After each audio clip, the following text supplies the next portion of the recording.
They tell me that I'm never. Halo semua, salam sejahtera Malaysia, tuan-tuan dan puan-puan. Terima kasih kerana terus setia dan bersama di dalam channel ini. Kita dikejutkan dengan isu ataupun kes yang disebut ramai. Pihak polis sudah sebut berkaitan dengan isu ini. Kerajaan pun sudah sebut berkaitan dengan isu ini, apatah lagi di kalangan kepimpinan politik. Daripada kerajaan, daripada pembangkang pun ada menyebut berkaitan dengan isu dan kes GISBH.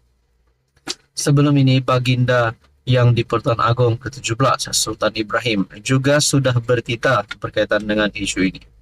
Dan yang terkini, dalam satu artikel daripada FMT, Sultan Selangor titah percepat proses tindakan terhadap GISBH. Artikel daripada FMT bertarik 24 September. Sultan Sharafuddin Idris Shah turut sentuh pasukan siasatan supaya lebih cekap meneliti sebarang kesalahan dilakukan termasuk kes jenayah.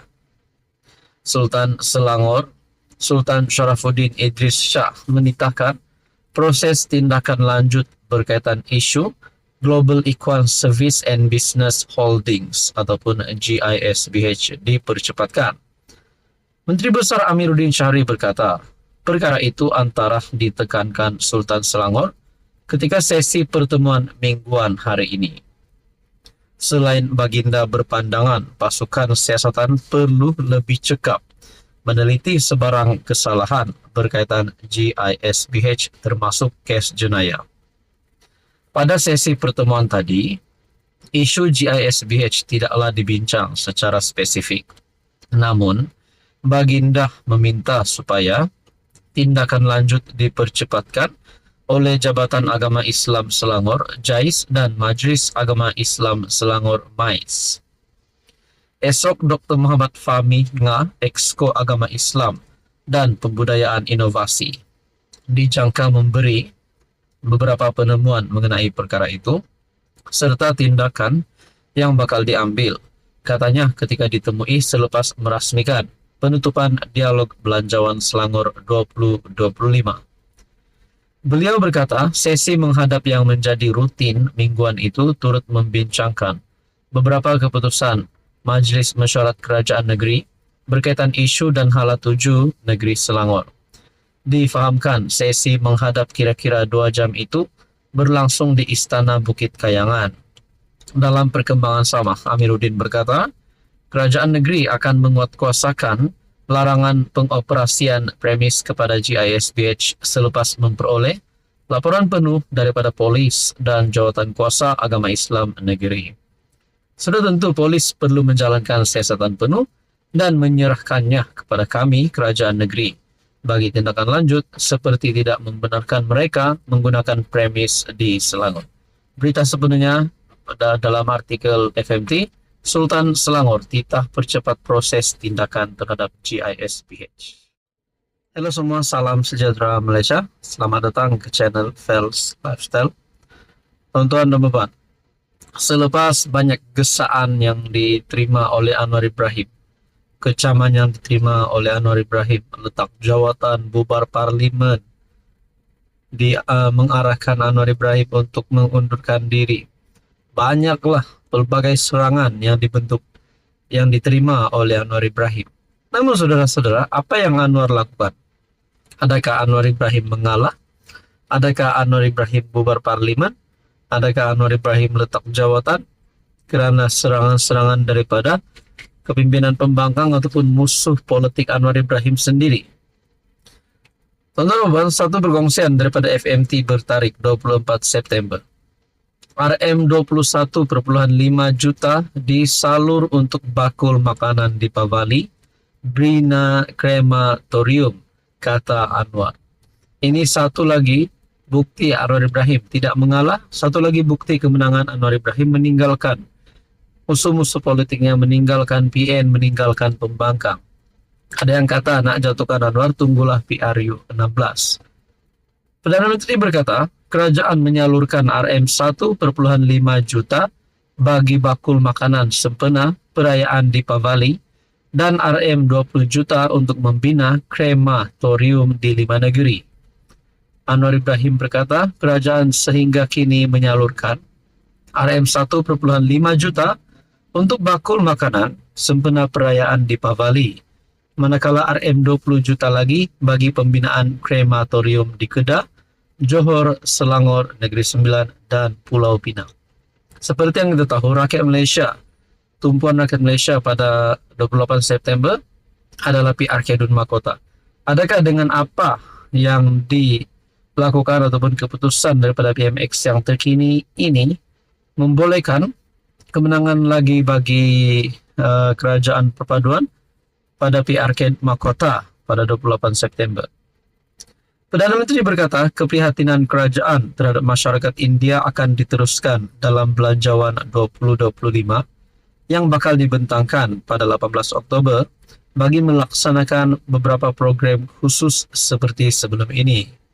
Beliau berkata kerajaan tidak pernah meminggirkan kebajikan masyarakat India, sebaliknya sentiasa menambah baik semua aspek penting termasuk pendidikan, penyediaan rumah ibadat, dan peluang pekerjaan. Sebelum ini juga, kerajaan menyalurkan peruntukan kepada unit transformasi masyarakat India Malaysia, Mitra, selain menambah beberapa dana seperti bantuan kepada tabung ekonomi kumpulan usaha niaga, Nasional dan Amanah Ikhtiar Malaysia untuk masyarakat India. Bagi saya ini satu kemenangan baru untuk Anwar Ibrahim sebagai Perdana Menteri. Halo semua, salam sejahtera Malaysia. Selamat datang ke channel Fel's Lifestyle. Tuan-tuan dan puan yang amat dihormati.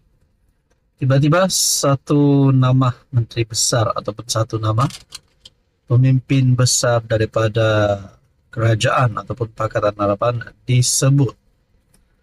Akhirnya dalam satu berita dipetik daripada Malaysia Kini bertarikh 25 September. Zaid sekolahkan menteri besar. Tidak susah kesan salah guna jika tahu apa dicari.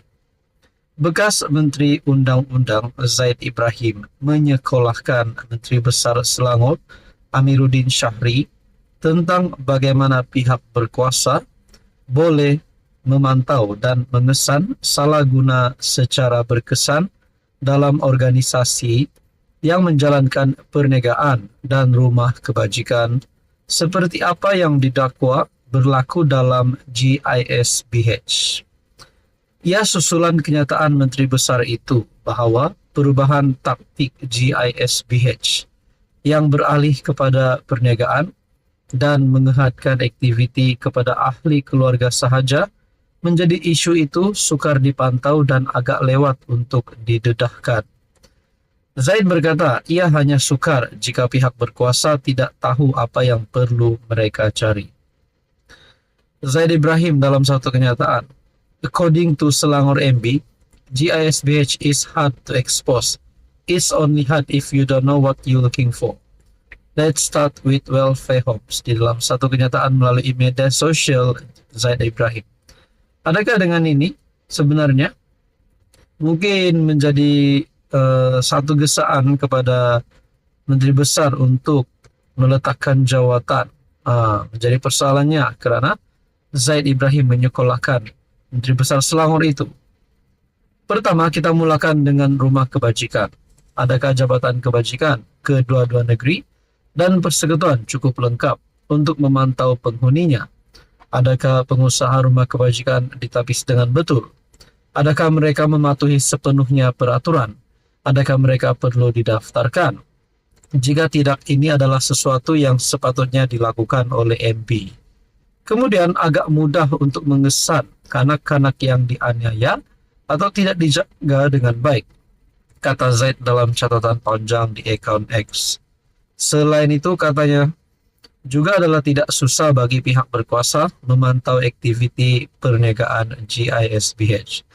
Semua maklumat terkini mengenai syarikat itu sepatutnya dalam simpanan Suruhanjaya Syarikat dan pihak Majlis Tempatan. Tambah Zaid, manakala lembaga hasil dalam negeri akan mengetahui perniagaan apa yang GISBH terlibat. Saudara-saudara, akhirnya Zaid Ibrahim sekolahkan Menteri Besar. Selangor, Amiruddin Syari, tidak susah kesan salah guna jika tahu apa dicari. Berkaitan dengan ini, apa komen Anda?